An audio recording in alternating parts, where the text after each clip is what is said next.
జీడే job వచ్చిన తర్వాత జీడే job కి ఎవరైతే షార్ట్ లిస్ట్ అవుతారో, అంటే జీడే జాబ్ కి ఎవరైతే కొత్తగా సెలెక్ట్ అవుతారో వాళ్ళకి ఆఫర్ ఆఫ్ ప్రొవిజనల్ ఎంగేజ్మెంట్ ఎప్పుడు ఇస్తారు, అండ్ ఇచ్చిన తర్వాత ట్రైనింగ్ ఉంటుందా, ఉంటే ఎన్ని రోజులు ఉంటుంది, అండ్ నాన్ టర్న్డ్ అప్పుడు అంటే ఏంటిది, అండ్ వాళ్ళు మెడికల్ సర్టిఫికేట్ సబ్మిట్ చేయాల్సి ఉంటుందా, ఒకవేళ సబ్మిట్ చేయాల్సి వస్తే ఎవరు ఇష్యూ చేయాల్సి ఉంటుంది, అండ్ వాళ్ళు ఐడెంటిటీ ప్రూఫ్ ఉండాలా, వాళ్ళకి date of birth certificate proof కావాలా, అండ్ ఇది కాకుండా మనకి ఈ ఎంగేజ్మెంట్ అథారిటీ అనేది ఏం చేస్తా అంటే ఒక పర్టికులర్ టైం పీరియడ్ ఇస్తుంది, ఒక అన్ని డాక్యుమెంట్ వెరిఫికేషన్ మొత్తం అయిపోయిన తర్వాత.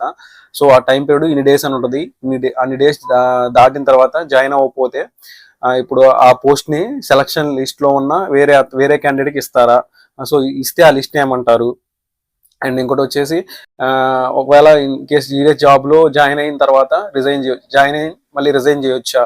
అండ్ ఇంకోటి వచ్చేసి మన డాక్యుమెంట్స్ మన ఫిజికల్ వెరిఫికేషన్ మన డాక్యుమెంట్స్ తీసుకువెళ్లాల్సి ఉంటుంది కదా, సో ఆ డాక్యుమెంట్స్ తో పాటు ఎన్ని సెట్స్ జిరాక్స్ కావాలి, సో జిరాక్స్ మీద మన సెల్ఫ్ అసిస్టెడ్ సిగ్నేచర్ ఉండాలా. సో ఇలాంటి అన్ని ఇన్ఫర్మేషన్, ఇలాంటి సంబంధించిన అన్ని ఇన్ఫర్మేషన్ ఈ వీడియోలో నేను ఎక్స్ప్లెయిన్ చేస్తా. సో వీడియో అయితే చాలా యూస్ఫుల్ ఉంటుంది, సో ఎక్కడ స్కిప్ చేయొద్దు, చివరి వరకు చూడండి, ఎక్కడ మిస్ చేయమాకండి. అండ్ ఫస్ట్ అయితే మీరు వీడియోని లైక్ చేయండి, ఎందుకంటే మీరు కొట్టే లైకే నాకు మోటివేషన్ ఇస్తుంది ఇలాంటి మంచి వీడియో చేయడానికి. So like చేశారనుకుంటున్నా. సో ఎవరైతే నా ఛానల్ కొత్తగా చూస్తున్నారో వాళ్ళు తప్పకుండా నా ఛానల్ సబ్స్క్రైబ్ చేసుకోండి ఇలాంటి మంచి వీడియోస్ కోసం.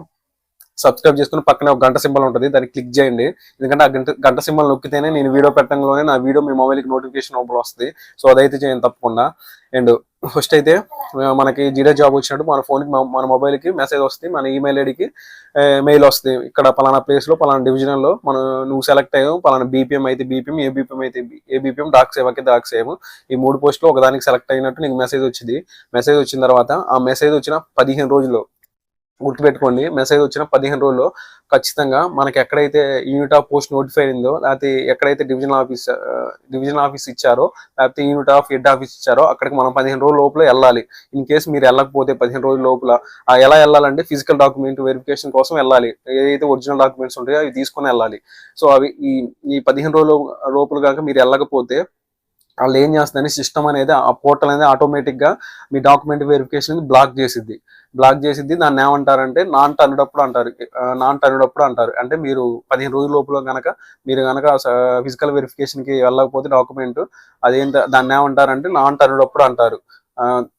సో దానివల్ల ఏం చేసింది అంటే సిస్టమ్ అనేది బ్లాక్ చేసింది మీ డాక్యుమెంట్ వెరిఫికేషన్, ఫర్దర్ గా ఏం చేసింది అంటే పూర్తిగా క్యాన్సిల్ చేసింది. సో 15 రోజుల లోపల ఖచ్చితంగా వెళ్ళాలి, ఇది గుర్తుపెట్టుకోండి.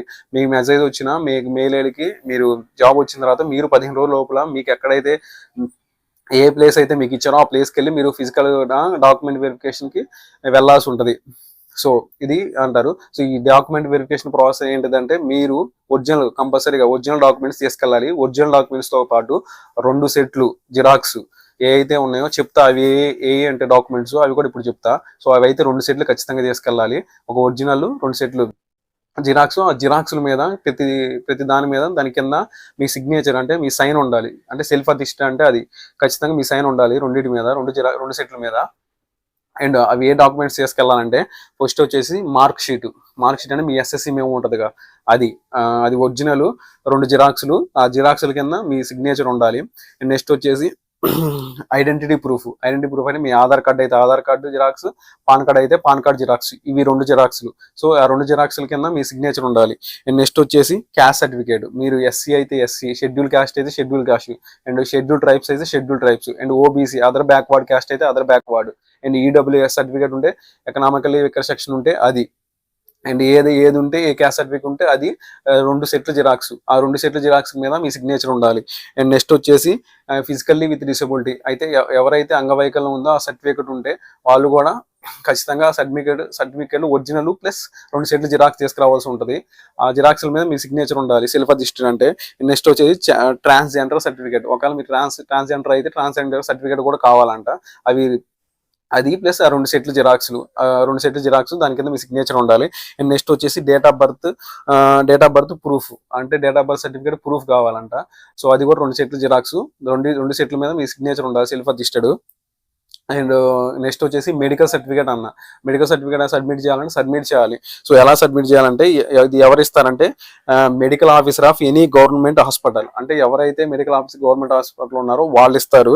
లేకపోతే government of primary health care centre ఎవరైతే ఉన్నారో ప్రైమరీ హెల్త్ వాళ్ళు ఇష్యూ చేయాల్సి ఉంటుంది. సో సో ఇది అంతా నేను అవునని చెప్పట్లా, ఇది నోటిఫికేషన్లో ఉంది, మీకు ఎక్స్ప్లెయిన్ చేస్తున్నా క్లియర్గా. సో మెడికల్ సర్టిఫికేట్ సబ్మిట్ చేయాల్సి ఉంటుంది.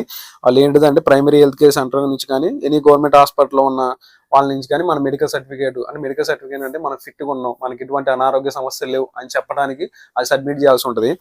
అది నెక్స్ట్ వచ్చేసి certificate issued by the competitive authority in respect of knowledge of the local language. అంటే ఇది ఏం లేదు, లోకల్ లాంగ్వేజ్కి సంబంధించి ఎవరైతే లోకల్ లాంగ్వేజ్ అరుణాచల్ ప్రదేశ్, సిక్కిం, గోవా ఈ 3 స్టేట్ గురించి లోకల్ లాంగ్వేజ్ నేను ఒక వీడియో చేశాను, నా ఛానల్ ఉంది, కావాలంటే ఎవరైతే ఆ వీడియో చూడండి. ఆ వీడియో చేస్తే ఇంకా క్లారిటీగా అర్థమైంది. లోకల్ లాంగ్వేజ్ సర్టిఫికేట్ అక్కడ మనం తీసుకోవాల్సి ఉంటుంది, ఎందుకంటే అక్కడ గిరిజనులు మాట్లాడే భాష మనకు వచ్చి అన్నట్టు మనం సర్టిఫికేట్ తీసుకోవాల్సి ఉంటుంది. ఇది ఎక్కడ ఒకవేళ ఇన్ కేసు అరుణాచల్ ప్రదేశ్, సిక్కిం, గోవాలో కనుక వస్తే. సో దీని గురించి కంప్లీట్ వీడియో చేస్తే కాబట్టి నా ఛానల్ ఉంది చూడండి అది. సో ఈ మొత్తం ఇవన్నీ ఏం చేయాలంటే 2 సెట్ల జిరాక్స్ ఒరిజినల్ తీసుకెళ్ళాలి, విత్ సెల్ఫ్ అధిష్ట చేసి పెట్టుకొని తీసుకుని వెళ్ళాలని ఉంటుంది అది. నెక్స్ట్ వచ్చేసి ఇప్పుడు ఆఫర్ ఆఫ్ ప్రొవిజనల్ ఎంగేజ్మెంట్ అని చెప్పిన. సో అది ఎప్పుడు ఇస్తారంటే ఈ డాక్యుమెంట్ వెరిఫికేషన్ అంతా అయిపోయిన తర్వాత తీసుకెళ్ళిన తర్వాత వాళ్ళు వెరిఫై చేస్తారు. వెరిఫై చేసిన తర్వాత ఇవి కనుక జెన్యూన్ అయ్యి అన్ని సర్టిఫికేట్లు కరెక్ట్గా ఉంటే మీ డాక్యుమెంట్ వెరిఫికేషన్ కనుక సక్సెస్ అయితే మీకు అప్పటికప్పుడు ఏమి ఇస్తారంటే offer of provisional engagement letter ఇస్తారు. సో అది ఇచ్చిన 30 days లోపల కనుక మీరు జాయిన్ అవ్వాల్సి ఉంటుంది. 30 days అది ఇస్తారు. అది ఇచ్చిన తర్వాత 30 days లోపల కనుక మీరు జాయిన్ అయితే మీకు ఫర్దర్ ఇంకా ఫార్మాలిటీస్ ఉంటే అవి కూడా క్లియర్ చేస్తారు. ఇన్ కేసు మీరు కనుక జాయిన్ అవ్వలేదు అనుకోండి, అది మీకు క్యాన్సిల్ అయ్యింది, ఆ పోస్ట్ అనేది క్యాన్సిల్ అయ్యింది. అది ఏం చేస్తారంటే ఆ పోస్ట్ని తీసుకెళ్ళి సెలక్షన్ లిస్ట్ లో ఎవరైతే ఉన్నారో నెక్స్ట్ క్యాండిడేట్ కి వాళ్ళని సెలెక్ట్ చేస్తారు. అది ఏ లిస్ట్ ఇస్తారంటే సప్లిమెంటరీ లిస్ట్ లో ఇస్తారు వాళ్ళ పేరు. సో ఫస్ట్ మీరు కనుక 30 రోజుల లోపల జాయిన్ అవ్వలేదు మీరు, సో జాయిన్ అవ్వలేదు కాబట్టి వాళ్ళు ఏం చేస్తారంటే ఆటోమేటిక్ గా అది బ్లాక్ అయిపోద్ది. మొత్తం సిస్టమే చేసింది, మొత్తం పోర్టల్ అనేది బ్లాక్ చేసింది.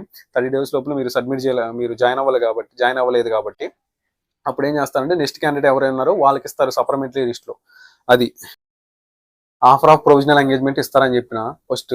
సో ఇప్పుడు మనకు ఫైనల్ ఎంగేజ్మెంట్ ఆర్డర్ ఎప్పుడు ఇస్తారంటే మీ డాక్యుమెంట్స్ అన్ని వెరిఫికేషన్ క్లియర్గా అయిపోయినప్పుడు. సో ఇప్పుడు చేశారే సార్ మరి డాక్యుమెంట్ వెరిఫికేషన్ క్లియర్ వాళ్ళు చెక్ చేస్తున్నారుగా, అప్పుడు ఏంటంటే వాళ్ళు జస్ట్ అన్ని కరెక్ట్గా ఉన్నాయా లేదా అని చెక్ చేస్తారు. వాళ్ళు ఏం చేస్తారంటే ఇప్పుడు మీ ఎస్ఎస్సి మెమో ఉంది, వాళ్ళు చూసి దాన్ని ఏం చేస్తారంటే మీరు ఏ బోర్డు అయితే ఏ ఎస్ఎస్సి బోర్డు అయితే కంప్లీట్ చేస్తారో ఆ బోర్డుకి పంపించడంలే కానీ లేకపోతే వాళ్ళ అఫిషియల్ వెబ్సైట్లో చెక్ చేయడం కానీ డిపార్ట్మెంట్ చెక్ చేయడం కానీ చేసిద్ది. దానికోసం ఏపీఐ సేతు కానీ అండ్ డిగీ లాకర్ కానీ బోర్డు యొక్క అఫిషియల్ వెబ్సైట్ కానీ డిపార్ట్మెంట్ చెక్ చేస్తూ ఉంటుంది. సో 10th మెమోలో ఏమైనా మిస్టేక్స్ ఉన్నా ఏమైనా తేడా మీరు ఏమైనా ఫ్రాడ్ చేసి పెట్టినా ఈజీగా తెలిసిపోద్ది. సో మీ పోస్ట్ అనేది క్యాన్సిల్ అయిపోద్ది, ఈజీగా ఫ్రాడ్ చేసినట్టు మీరు రిజెక్ట్ అయిపోద్ది, మీది క్యాన్సిల్ చేస్తారు. సో క్లియర్గా చెక్ చేస్తారు. సో అలా చెక్ చేసినప్పుడు మళ్ళీ క్యాస్ట్ సర్టిఫికేట్ కూడా అలాగే చెక్ చేస్తారు. మీరు ఏ సర్టిఫికేట్లు అయితే ఇస్తారో అన్నీ అలా క్లియర్గా చెక్ చేసిన తర్వాత అన్ని క్లారిటీగా ఉన్నప్పుడు మీకు ఫైనల్ ఆర్డర్ అనేది ఆ ఫార్మాలిటీస్ అన్ని కంప్లీట్ అయిన తర్వాత ఫైనల్ ఆర్డర్ అనేది ఇస్తారు. సో ఇంకోటి ఏంటంటే పోలీస్ వెరిఫికేషన్ కూడా కంప్లీట్ అవ్వాలి. సో ఎలాంటి కేసులు కూడా ఉండకూడదు, కేసులు ఉన్నా రాదు, గుర్తుపెట్టుకోండి. నెక్స్ట్ వచ్చేసి ఇదంతా అయిపోయిన తర్వాత ఇప్పుడు షార్ట్ లిస్ట్ అవుతారుగా, నేను సప్లిమెంటరీ లిస్ట్ ఇస్తా అని చెప్పినాక. సో సప్లిమెంటరీ లిస్ట్ ఎట్లా ఇస్తారంటే ఇప్పుడు ఇలా పోస్ట్కి ఎవరైతే జాయిన్ అవ్వలేదు 30 days లోపల అలా ఉన్న పోస్ట్ని అలా జాయిన్ అవ్వాలి పోస్ట్ని నెక్స్ట్ సప్లిమెంటరీ లిస్ట్ ఎవరైతే ఉన్నారో వాళ్ళు ఫస్ట్ ప్లేస్ ఉన్నారో వాళ్ళకి వచ్చింది అలా. అది అండ్ ఇంకో విషయం ఏంటంటే నేను చెప్పిన మెయిల్ ఐడి అని ఫోన్ నెంబర్ ఖచ్చితంగా ఉండాలి. ఆ మెయిల్ ఐడి ఫోన్ నెంబర్కే మీరు సెలెక్ట్ అయిందా లైక్ కాదని వచ్చింది. డిపార్ట్మెంట్ అయితే ఏ ఫోన్ కాల్ చేయదు, నేను చాలాసార్లు చెప్పిన, ఇప్పుడు కూడా అదే చెప్తున్నా. సో అది గుర్తుపెట్టుకోండి. మీరు రెగ్యులర్గా వెబ్సైట్ చెక్ చేసుకుంటా ఉండండి. అది దీని గురించి. సో ప్రాసెస్ అయితే ఇలా ఉంటుంది. సో దీని గురించి ఏమైనా డౌట్ ఉంటే కింద కామెంట్ చేయండి, కామెంట్కి రిప్లై ఇస్తే ఏమైనా తప్పుంటే చెప్పండి, సరి చేసుకుంటా. అండ్ ఈ వీడియో మీ ఫ్రెండ్స్ ఎవరికైనా యూజ్ అవుతుంది అనుకుంటే ఖచ్చితంగా వాళ్ళకి షేర్ చేయండి. And thanks for watching my video.